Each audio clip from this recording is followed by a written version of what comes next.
name is Sarah, and this is my story of how I managed to free myself from my mother-in-law. Good riddance, I must say. Andy, my husband, and I met at a chaotic fraternity party, surrounded by the pounding bass of music and flashing neon lights. It was the kind of party where you could hardly hear yourself think, let alone hold a conversation. Amid the chaos, our eyes locked, and the world around us seemed to fade into the background. Andy, with his cute smile and mischievous eyes, asked me to dance. We swayed to the music, talking and laughing as if we'd known each other forever. As the weeks passed, our connection deepened. We studied together in the library, shared late-night pizzas, and stole quiet moments by the campus fountain. It did not take long for our friendship to turn into something more romantic and passionate. We became inseparable, like two puzzle pieces finally finding their perfect fit. But there was this dark cloud hanging over us, and that was Andy's mom, Margaret.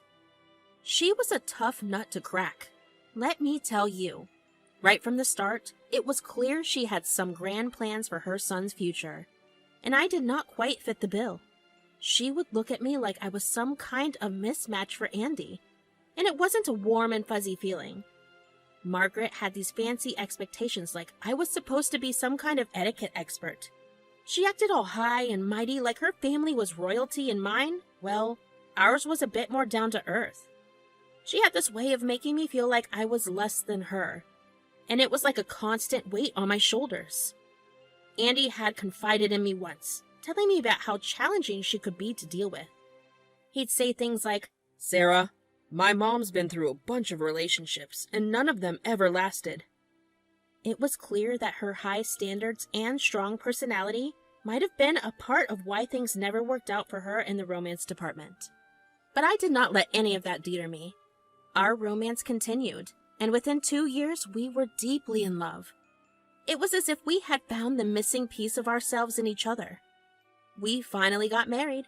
Margaret was a master at seizing every possible opportunity to make me feel like I did not belong and that my efforts were insignificant. She would often pile all the household chores on me, from cooking elaborate meals to cleaning up after her meticulously planned gatherings. It was like she expected me to be a one-woman army, all while she watched with a critical eye, ready to point out any flaw. I would never blame Andy because he had already given me a heads up before I got into the marriage. On the contrary, he would stand up to his mom whenever she tried to belittle me. At my sister-in-law's wedding, Margaret gave me a last-minute errand that made me miss the main ceremony. "Sarah, dear, come here for a moment." "Yes, Margaret?" "I'm actually helping Stacy with her hair."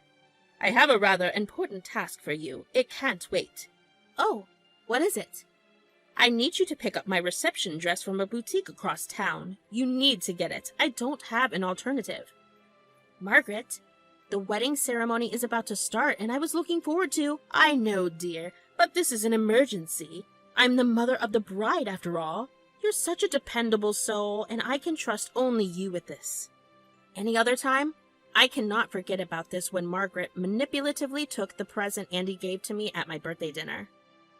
"Oh, Andy, you really outdid yourself with these vintage earrings. They are absolutely stunning." "I'm glad you like them. Happy 25th birthday, my love." "Thanks, honey." My, those are exquisite. May I have a closer look?" "Of course." "Hand them over, dear. They are simply gorgeous. A little too extravagant for someone your age, don't you think? I mean, don't get me wrong, but you see, darling, vintage jewelry like this should be reserved for more mature women." "Mom, I thought they would suit Sarah perfectly." "How about this, dear? Since you are still quite young, why don't you let me take care of these earrings for you? When you have matured a bit, I will return them." I remember I was seriously shaking by what had gone down. It felt like my birthday was stolen by Margaret. Andy tried his best to comfort me later when she left. I mean, who snatches a birthday gift from someone right in front of them? Those moments were just the tip of the iceberg when it came to Margaret's antics. It was like she had a mission to make me feel like an outsider in my own family. She would stop at nothing to show her dominance, and it left me wondering where I fit in. Putting up with Margaret's tricks had become a sort of routine for me.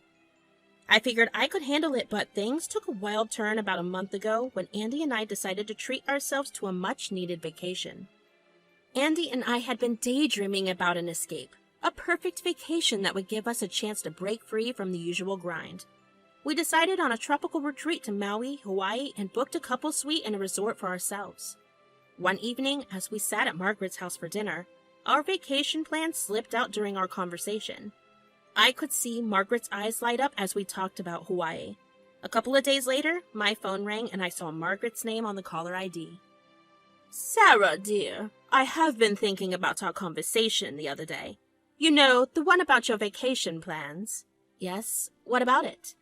"Well, you see, I have never been to Hawaii. The last thing I want to do is intrude on your vacation, but you are so fortunate to have Andy, someone who takes care of you. Ever since Andy's father left, I have not had someone who does that for me. I feel so lonely, dear." "Margaret, I'm so sorry about your situation. I really am. I see what you're trying to say here, but this trip is meant to be just for Andy and me." "Sarah, please understand. I promise I will not be a burden. I will pay my own expenses, take a room on a separate floor, and stay out of your way. You and Andy can enjoy your vacation together. Please talk to Andy about this." "Margaret, I want to help you, but I also don't want our vacation to turn into— Please, just think about it. I've never been to Hawaii, and the time is ticking away. You know I'm not getting any younger." "All right, let me talk to Andy and see what we can do." I talked to Andy about Margaret's unexpected request. He knew his mother inside and out, and he was well aware of her tendencies. He hesitated for a moment, then let out a sigh. "Okay, honey.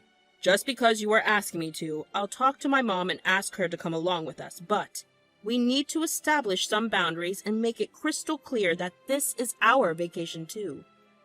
Our trip to Maui had its fair share of twists and turns. Margaret, the third wheel, had bulldozed her way into joining us, and right from the get-go, I could sense this vacation would not be the relaxing escape we had hoped for. It all started with a petty tiff over the window seat on the flight. I wanted to sit by the window because I was claustrophobic, but Margaret insisted on having the window seat because she wanted to soak in the view, and obviously, I was the one who had to give up on the seat. As we landed in Hawaii and checked into our hotel, I thought Margaret would head to her separate room, but nope. She decided to move in with her bags right into our suite. Andy and I exchanged worried glances, but there was not much we could do at that point.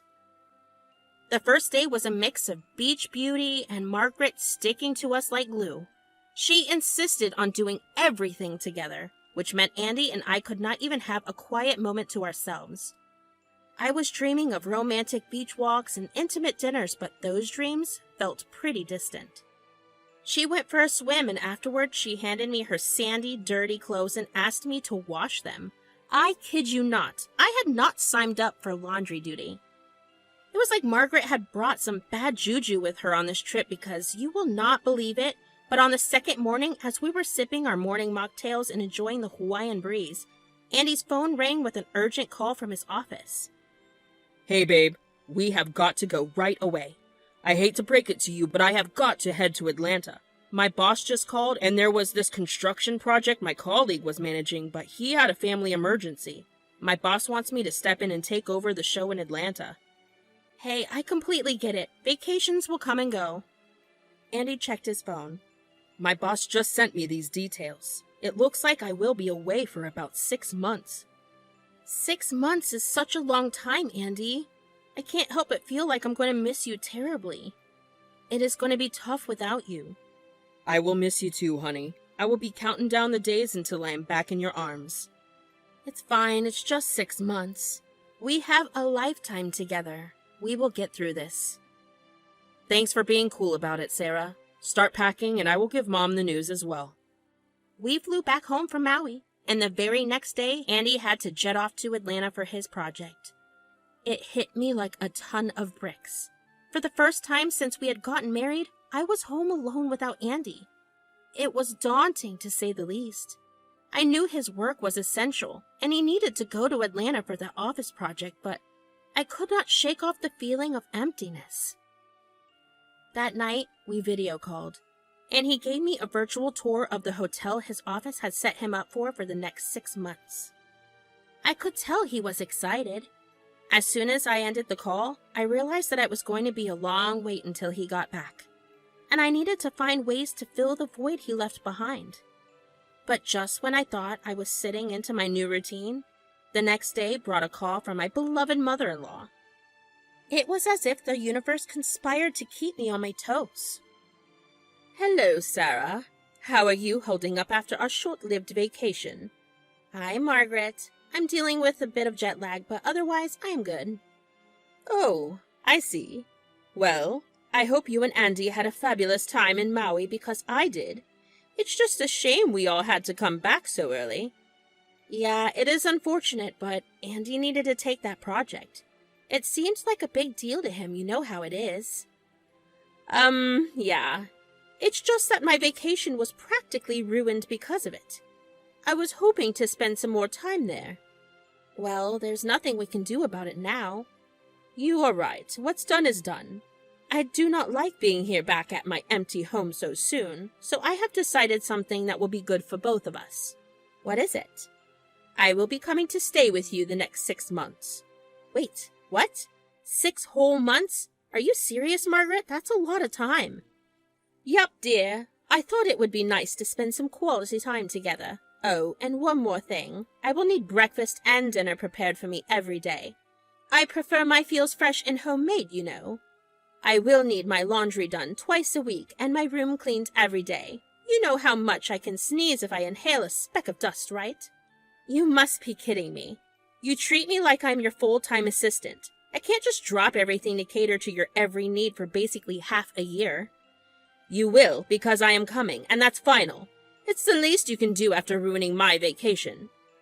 Margaret, you are blaming me for ruining your vacation? That's quite a stretch. Your son had work commitments. Well, considering Andy is gone, I know you must have a lot of time on your hands, so this is happening, whether you like it or not. I am your mother-in-law, and you will accommodate me. I will be there this Sunday. I need to take care of a couple of things before I leave my house. See you soon. Sleep off that jet lag before I come. And then she just hung up on me. I mean, seriously? Margaret suddenly decided to move in for half a year, expecting me to be her personal chef and maid. Margaret's audacity knew no bounds.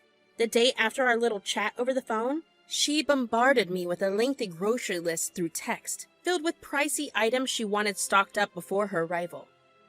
I knew I needed to find a way to get Margaret out of my house, or at least to make her stay a bit more challenging. While I was preparing a room for Margaret, it reminded me of the unit upstairs. We used to rent the upstairs floor of our house to tenants to bring in some extra cash. One name that stood out was Joe. He was someone Margaret had met through Andy and me, and he had been renting the room upstairs for a while. Joe and Margaret dated for about a year, and their relationship ended in a messy breakup after Margaret discovered Joe had been cheating on her.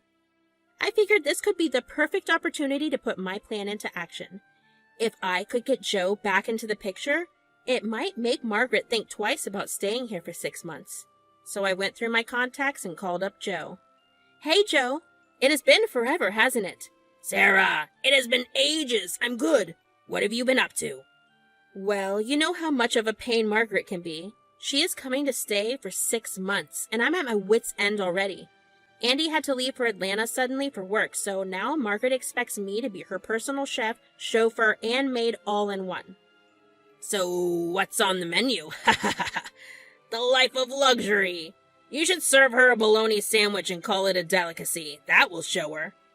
Maybe I'll throw in some canned soup for that 5-star experience. How can I help you?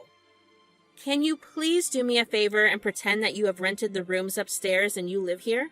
I want to make her leave. That's a pretty bold plan, Sarah. But considering how she treated me back then, I might just be up for it. What do you need me to do? Just act like a tenant. There's no one living upstairs currently, so just be visible around the house, but not too friendly and definitely not romantic. It will drive her nuts and hopefully make her leave sooner. Maybe just casually mention how you've been dating someone new, someone incredibly charming and lovely. Oh, and I will throw in some outrageous details about my fictional new love interest. Count me as your undercover tenant. You are a lifesaver, Joe. Be here this Sunday. The weekend was finally there, and the stage was set for some epic drama. None of Margaret's demands had been met. No fancy groceries, no breakfast or dinner preparations, and no obsequious waiting on her hand and foot. I was feeling a mixture of nerves and excitement as I thought about how this would all play out. Honestly, I had had enough of her high-handedness and manipulation. Joe, my ally in this little charade, was upstairs ready to play his part. When Margaret finally showed up, she practically rolled out of her taxi with not one, not two, but 3 massive suitcases. Hey there. Say hi to your new housemate. Why don't you grab those suitcases and bring them inside? I shrugged off her request and just followed her inside. The moment we walked through the door, she headed straight for the refrigerator and inspected it. Hey, I asked you to grab the groceries, but you did not. What's up with that?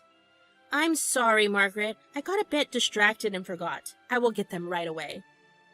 And what about my suitcases? Did you already put them in the room I will be staying in? Nope, not yet. Those things were too heavy for me to handle solo. Let me quickly ask my tenant for a hand. Look at you, acting all delicate. I hurried upstairs and signaled to Joe. He followed me down the stairs and into the house. What's he doing here? I already mentioned that I was getting some assistance with the suitcases. This is unbelievable. Joe is your new tenant? That's correct, Margaret. He is renting a room here now. I'm sorry, I think I forgot to mention it. Get him out of here, Sarah. Well, I did pay my rent, and it does come with certain rights, you know. This is utterly inappropriate. I can't believe you'd bring him as a tenant into our home without even consulting Andy or me. Yeah, Margaret, Sarah here is a fantastic landlord. She even made some pancakes on my first day, unlike someone who refused to cook for me if I did not buy her a pair of designer heels. This is not a joke, Joe. I'm extremely disappointed in you, Sarah. You have let this whole situation spiral out of control. It's not like Joe is going to disrupt your vacation. Yeah, don't worry about it all, Margaret. My girlfriend is going to be here in a week. You will hardly notice we're here. My girlfriend and I are experts at being stealthy. I cannot take this anymore. Screw 6 months. I cannot spend a minute here. I am leaving. Oh, but I was just on my way to get the groceries you asked for. Save it, Sarah. You will be punished for your doing. After Margaret made her dramatic exit, I thanked Joe that I owed him big time. I told Andy about the prank I pulled on his mom during our video call later that night. He burst into laughter, finding the whole situation rather amusing. He gave me a big virtual kiss and said, "You did what you had to do, Sarah. I know how challenging Mom can be, and honestly, I think you handled it brilliantly." Now, as I sit here writing this, Andy will be away for work for 5 months. It's tough being apart, but I've used this time to explore new hobbies. Gardening has become my sanctuary, a place where I can find solace and reconnect with nature. I have also taken up painting and started experimenting with new recipes in the kitchen. These activities have kept me busy. Until Andy gets back home, I think I will continue to cherish our phone calls and video chats, making the most of the time we have, no matter the distance.